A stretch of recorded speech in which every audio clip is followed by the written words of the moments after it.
আমাদের প্রিয় নেত্রী দেশনেত্রী বেগম খালেদা জিয়া 30শে ডিসেম্বর সকাল 6টার সময় তিনি আমাদেরকে ছেড়ে পৃথিবীর মায়া ছেড়ে তিনি চলে গেছেন।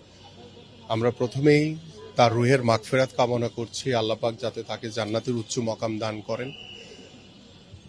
এবং তিনি শুধু কোনো দলের নেত্রী ছিলেন না, তিনি বাংলাদেশের একজন নেত্রী ছিলেন, বাংলাদেশের একজন অভিভাবক ছিলেন।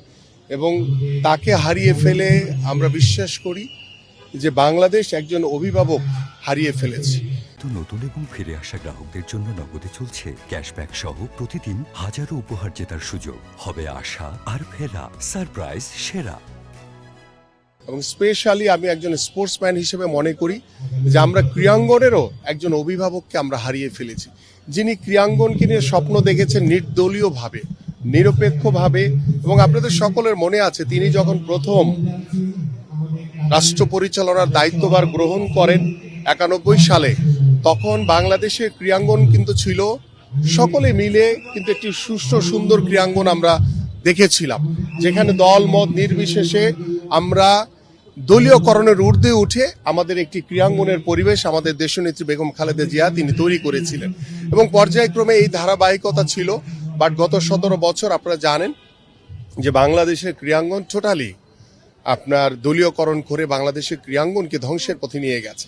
এবং স্পেশালি যদি আমি সেই 2003 সালের যে সাব চ্যাম্পিয়ন হয়েছিলাম আমরা, এবং আমাদের কাছে সবচেয়ে ভালো লাগার যে বিষয়টি ছিল যে তিনি নিজে দায়িত্ব নিয়ে আমাদের প্রিয় নেত্রী, যে আমাদের তৎকালীন তখন যে পূর্তমন্ত্রী ছিলেন আমাদের মির্জা আব্বাস ভাই, তাকে বলেছিল যে খেলোয়াড়দেরকে খুশি করার জন্য সর্বোচ্চ কি করা যায়।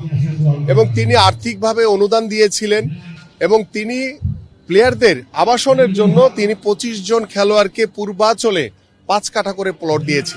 এবং সেই প্লটগুলো এখনো আমাদের সেই খেলোয়াড়রা কিন্তু ধরে রেখেছে এবং তাদের পরিবার যে আশ্বস্ত। এবং আমাদের প্রিয় নেত্রী বাংলাদেশের ইতিহাসে আমাদের যতগুলো আমরা সাব চ্যাম্পিয়নশিপ বা আমাদের সাব গেমস চ্যাম্পিয়ন হয়েছি, তার ভিতরে তিনি খেলোয়াড়দেরকে উৎসাহিত করার জন্য যেভাবে পুরস্কৃত করেছেন, এবং তিনি খেলোয়াড়দেরকে অসম্ভব পছন্দ করতেন। এবং তিনি সবসময় আমাকে বলতেন যে খেলোয়াড়রা যাতে সবসময় খেলাধুলা নিয়ে ব্যস্ত থাকে, তারা যাতে কোনোভাবে কোনো দল মত নির্বিশেষে সবকিছুর ঊর্ধ্বে গিয়ে তারা যাতে কাজ করে।